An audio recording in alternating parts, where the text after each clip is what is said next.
if they take Trump off the ballot, 2024 is going to be wild. Let's talk about what happens in 2024.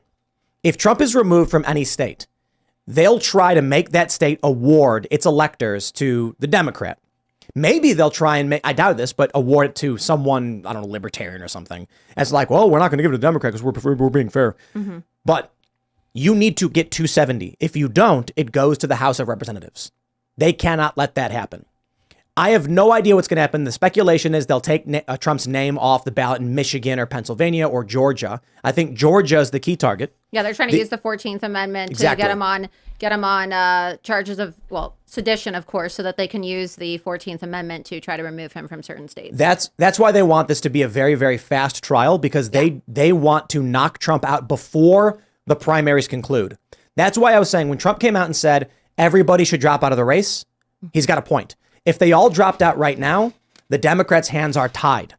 If they remove his name from the ballot pre-primary, they say, look, we didn't get rid of the Republicans. You have a choice. You just can't vote for the criminal. If everyone drops out and right now Trump is confirmed the nominee, the removal of Donald Trump would be them saying the Republican Party has been excised from the vote. And then that's a shock to the system. I'm not saying I know what happens after that, but frogs boiling in a pot is a bad scenario. People being shocked to the point of waking up is preferable. The only way they can pull this off if the primaries are not concluded and there was someone else that if Trump were to be removed, people would vote for. What do you think about like a Vivek RFK ticket? No. You don't like RFK. I'm like, look, man, RFK is better than a lot of the options. Yes. You know what I mean? And it's kind of like, I think a Trump Ramaswamy ticket would be like the best. And I've talked to you about this, or I'm not into Trump. I mean, I got issues with them. Calling Rosie a fat pig, I feel like he alienated half the world, and like, I need a uniter. I need someone that's going to like help us move forward. I think unity is cliche. I think that there's really no such thing as unity. And I think it's like a very kumbaya concept. And I don't think that we really need to be focused on unity in this country. We are in a political revolution right now. Mm-hmm. And the party that's in control is literally trying to put conservatives and Trump supporters in jail so that they can die in prison simply because of the person they support or the fact that they believe that the election was stolen.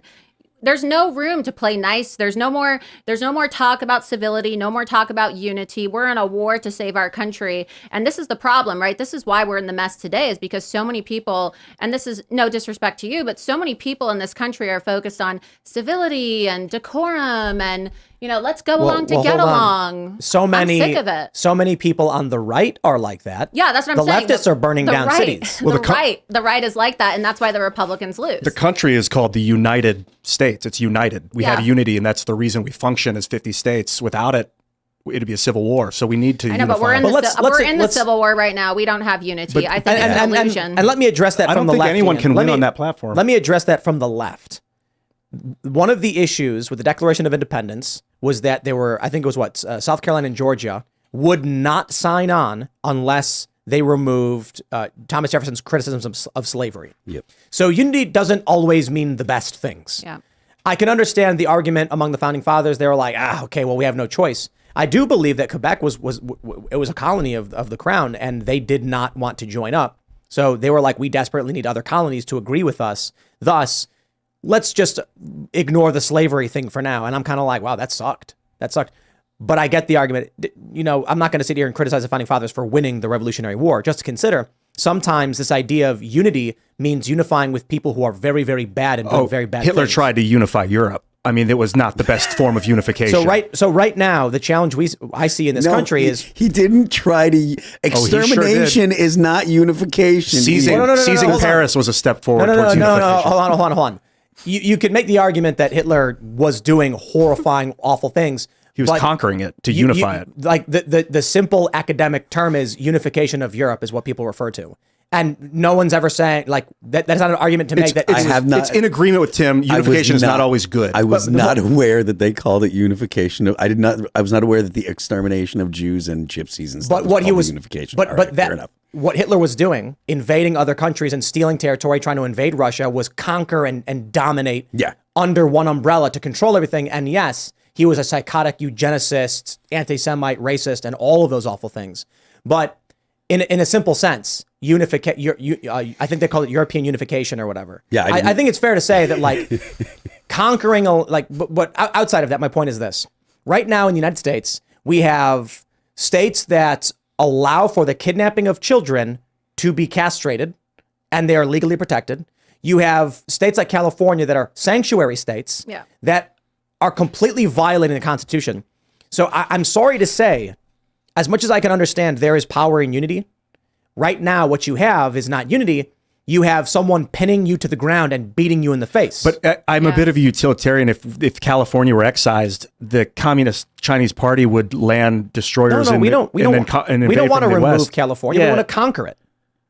Then they'd appeal to the Chinese for help, for for battleships, submarines, nuclear submarines. Like you don't. If we split up, we lose. And I don't think we should split up. I think the federal government needs to be purged of the corruption. I agree. And Vivek talks fervently about it. Absolutely. But does Donald? He mentions that he's gonna, but he never lays out a plan. I've never seen a plan. Look, I will combine two statements from today.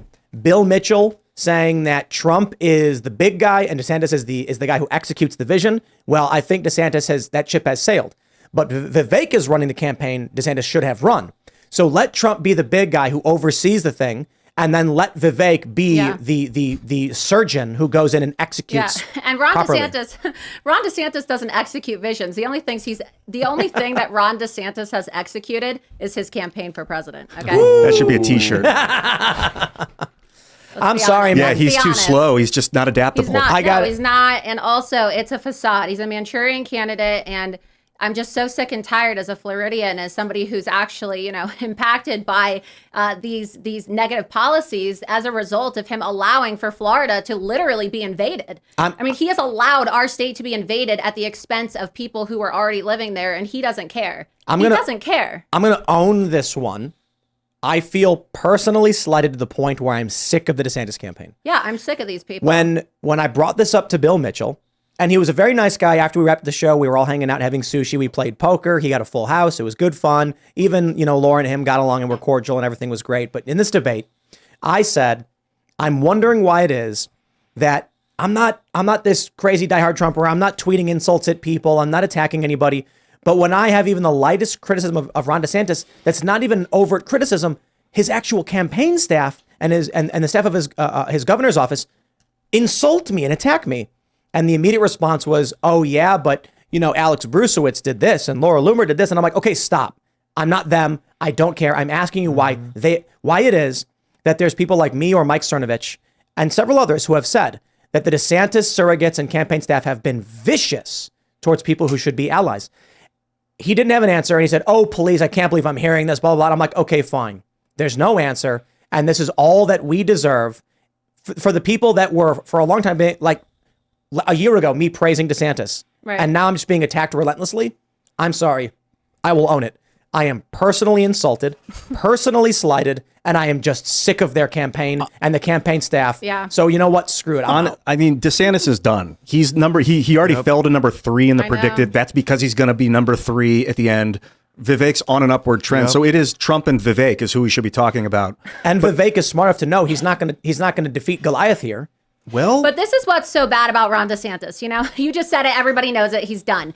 But the sinister aspect of the Ron DeSantis campaign is that he knows that he has no chance. Okay. I call it the Ron disaster campaign because it's absolutely disastrous. Okay. I call him Ron D-Con because he's an absolute con man. Okay. You just put the fact that he has DE as his initials, right?